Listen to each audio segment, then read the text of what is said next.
Ayol muslimun, sidang jamaah Jumat rahimani wa rahimakumullah. Sebagaimana kita telah mengetahui, alhamdulillah, Allah tabaraka wa ta'ala telah mempertemukan kita dengan satu bulan yang sangat dan sangat istimewa, satu bulan Al-Haram, sebagaimana apa yang telah ditegaskan oleh Allah tabaraka wa ta'ala di dalam satu ayatnya di dalam surah At-Taubah, inna iddatas suhuri indallahi 12 syahran fi kitabillahi yawma khalaqas samawati wal ard minha arba'atun hurum dzalika ad-dinul qayyim fala tadlimu fihinna anfusakum. Ayol muslimun, ini adalah betul-betul satu kenikmatan yang diberikan oleh Allah tabaraka wa ta'ala kepada kita ketika kita dipertemukan dengan satu bulan yang dimuliakan, bulan yang istimewa. Tidak lain adalah bulan haram, tidak lain adalah bulan Ar-Rajab. Allah tabaraka wa ta'ala telah menegaskan bahwasanya inna iddatas syuhur, sesungguhnya jumlah bilangan bulan indallah, di sisi Allah tabaraka wa ta'ala, 12 syahran, ada 12 bulan. Fi kitabillah, di dalam kitabnya Allah tabaraka wa ta'ala, yauma khalaqas samawati wal ard, ketika di hari di mana diciptakannya langit dan bumi, minha arba'atun hurum, bahwasanya di antara 12 bulan tersebut ada 4 bulan haram. Yang tentunya kita semua yang sudah mengetahui, ayol muslimun, apa 4 bulan yang diharamkan oleh Allah tabaraka wa ta'ala. Tidak lain adalah Dzulqa'dah, tidak lain adalah Dzulhijjah, tidak lain adalah Muharram, dan satunya tidak lain adalah bulan Rajab yang sekarang kita berada di dalamnya. Ayol muslimun, tentunya ini satu kenikmatan yang ternyata mungkin banyak di antara kita kaum muslimin tidak menyadari, yang mana banyak di antara kaum muslimin kemudian tidak paham dan tidak tahu apa yang harus dikerjakan ketika kita berjumpa dengan bulan Al-Haram ini. Tentunya kalau kita mau perhatikan, mungkin ayol muslimun, kita kalah jauh kalau dibandingkan dengan orang-orang kafir musyrikin Quraisy pada zaman ketika Rasulullah sallallahu alaihi wasallam diutus. Bagaimana kondisi manusia ketika itu, orang-orang yang kafir kepada Allah. Ternyata ya muslimun, kondisi orang-orang yang ingkar kepada Allah, orang-orang yang kafir kepada Allah, orang-orang musyrik yang menyembah selain Allah tabaraka wa ta'ala, ternyata kondisi mereka ketika mereka masuk dalam bulan haram, maka kemudian mereka adalah orang-orang yang memuliakannya, orang-orang yang memuliakannya. Dan ini tentunya berbanding terbalik kalau dibandingkan dengan kondisi kebanyakan kaum muslimin sekarang ini. Dari sisi mananya ayol muslimun? Dari sisi ketika ditanya apa itu bulan haram, maka banyak di antara kaum muslimin yang tidak mengetahui, apalagi mau untuk memuliakan bulan haram. Maka dari sini ayol muslimun, perhatikanlah bahwasanya di antara 12 bulan yang ada dalam setahun, maka ada 4 bulan yang diharamkan oleh Allah tabaraka wa ta'ala. Tidak lain adalah Dzulqa'dah, tidak lain adalah Dzulhijjah, tidak lain adalah Muharram, dan satu di antaranya adalah sekarang yang kita berada di dalamnya, tidak lain adalah bulan Rajab.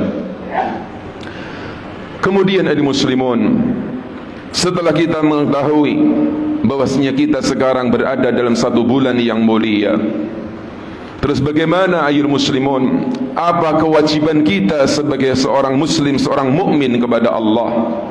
Apa kewajiban kita, orang-orang yang mengklaim kita adalah orang-orang yang ittiba, yang senantiasa berusaha untuk mengikuti Rasulullah sallallahu alaihi wasallam?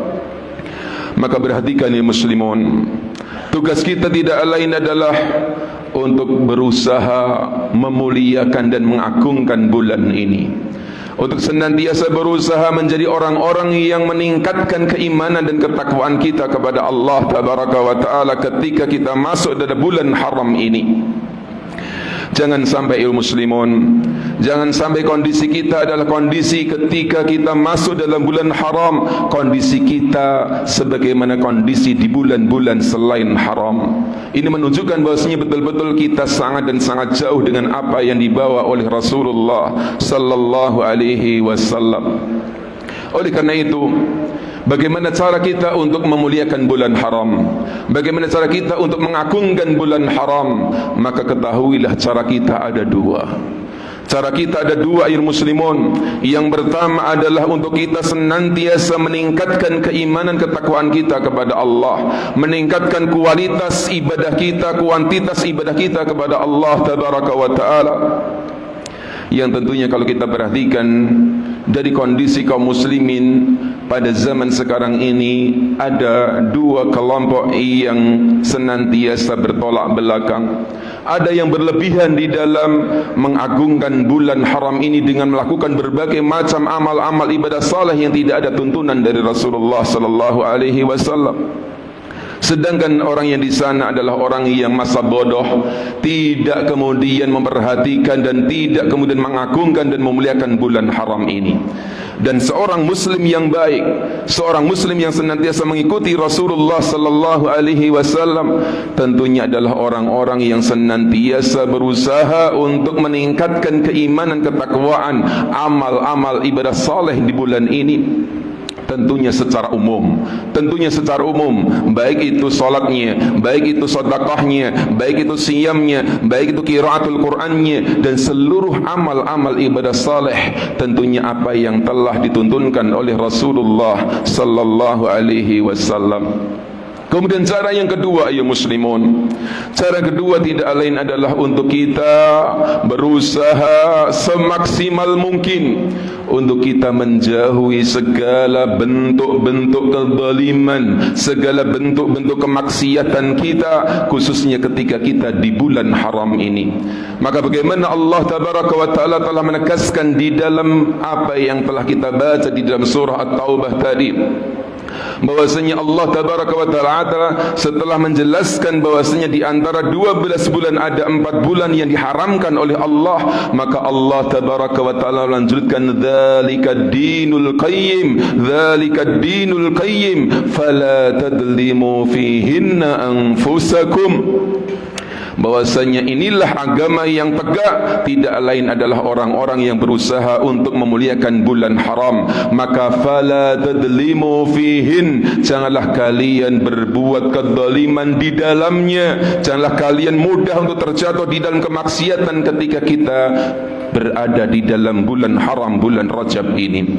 Perhatikan muslimun, bukankah dijelaskan oleh para ulama bahwasanya kemaksiatan ketika dilakukan di bulan haram, di bulan Rajab ini, tentunya berbeda dengan ketika kita lakukan di bulan Jumadil Akhir, di bulan Jumadil Ula, di bulan Rabiul Akhir, di bulan Rabiul Ula.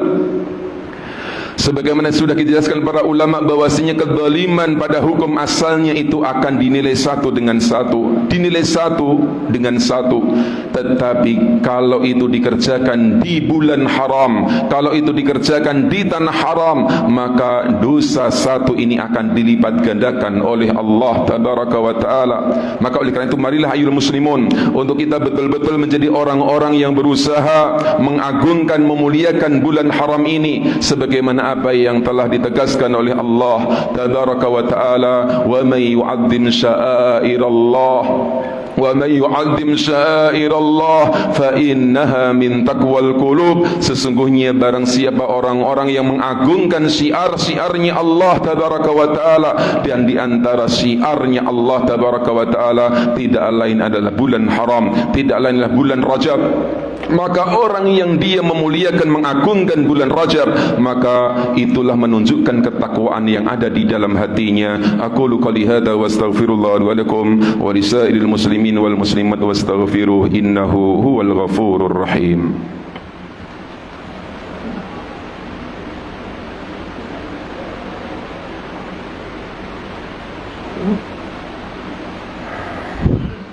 إن الحمد لله نحمده ونستعينه ونستغفره ونعوذ بالله من شرور أنفسنا ومن سيئات أعمالنا. من يهد الله فلا مضل له ومن يضلل فلا هادي له. أشهد أن لا إله إلا الله وحده لا شريك له وأشهد أن محمدا عبده ورسوله. أما بعد. أيها المسلمون, setelah kita mengetahui kita berada di bulan haram, setelah kita mengetahui apa kewajiban kita di bulan haram ini adalah untuk memuliakan, mengagungkan bulan haram, setelah kita mengetahui di antara bentuk kita mengagungkan, memuliakan bulan haram adalah dengan kita menjauhi segala bentuk-bentuk kezaliman kita, segala bentuk-bentuk kezaliman kita, maka cukuplah satu hadis apa yang diriwayatkan oleh Al-Imam Al-Bukhari, Al-Imam Muslim dari sahabatun jalil Abu Dzar Al-Ghifari radhiyallahu taala an, bagaimana Rasulullah sallallahu alaihi wasallam telah menegaskan di dalam hadis qudsi, bahwasanya Allah tabaraka wa taala telah menegaskan, ya ibadi inni haramtu dhulma ala nafsi faja'altu bainakum muharrama fala tadhalamu. Wahai hamba-hambaku, sungguh aku telah jadikan, sungguh saya telah haramkan pada diriku berbuat kezaliman, dan aku jadikan keharaman untuk berbuat zalim di antara kalian, maka janganlah kalian berbuat zalim satu dengan yang lain. Janganlah kalian berbuat zalim satu dengan yang lain. Maka dari sini muslimun, marilah di bulan haram ini, di bulan Rajab ini, satu hal yang patut untuk kita senantiasa perhatikan adalah jauhilah segala bentuk kezaliman, khususnya kezaliman kita kepada saudara-saudara kita, khususnya ketika kita mendolimi hartanya, kita mendolimi darahnya, kita mendolimi kehormatannya, karena sekali lagi ini adalah kezaliman yang sangat dan sangat luar biasa. Sebagaimana disebutkan oleh para ulama bahwasanya kezaliman kita kepada Allah itu lebih ringan dibandingkan kezaliman kita kepada sesama, karena Allah tabaraka wa taala tidak akan mengampuni dosa kita sebelum kita mendapatkan maaf dari orang yang kita zalimi. Maka orang-orang yang paling bahagia hidupnya, orang-orang yang paling tenang hidupnya, orang-orang yang paling tentram hidupnya dunia, alam barzah dan besok pada yaumul qiyamah, ayyuhal muslimun, bukan orang yang paling banyak amal ibadahnya, bukan orang yang paling banyak amal ibadahnya, tetapi orang yang paling bahagia, tentram, nyaman hidupnya dunia akhirat adalah orang yang paling sedikit kezalimannya kepada saudara-saudara kita. Kita berdoa kepada Allah tabaraka wa taala, mudah-mudahan kita dimudahkan untuk senantiasa berusaha untuk kita mengagungkan, memuliakan bulan haram ini dengan kita meningkatkan ibadah kita, dengan kita berusaha menjauhi segala bentuk kezaliman, khususnya kezaliman kita kepada saudara-saudara kita. Innallaha wa malaikatahu yusholluna 'alan nabi ya ayyuhalladzina amanu shallu 'alaihi wa sallimu tasliman. Allahumma salli ala Muhammad wa ala ali Muhammad kama sallaita ala Ibrahim wa ala ali Ibrahim, barik ala Muhammad wa ala ali Muhammad kama barakta ala Ibrahim wa ala ali Ibrahim fil alamin innaka Hamidum Majid. Allahumma ighfir للمسلمين والمسلمات والمؤمنين والمؤمنات الأحياء منهم والأموات إنك السميع قريب مجيب الدعوة يا قاضي الحاجة. ربنا لا تؤاخذنا إن نسينا أو أخطأنا، ربنا ولا تحمل علينا إصرا كما حملته على الذين من قبلنا، ربنا ولا تحملنا ما لا طاقة لنا به، واعف عنا واغفر لنا وارحمنا أنت مولانا فانصرنا على القوم الكافرين. ربنا ظلمنا أنفسنا وإن لم تغفر لنا وترحمنا لنكونن من الخاسرين. ربنا لا تزغ قلوبنا بعد إذ هديتنا وهب لنا من لدنك رحمة إنك أنت الوهاب. ربنا آتنا في الدنيا حسنة وفي الآخرة حسنة وقنا عذاب النار. سبحان ربك رب العزة عما يصفون والسلام على المرسلين والحمد لله رب العالمين وأقيموا الصلاة.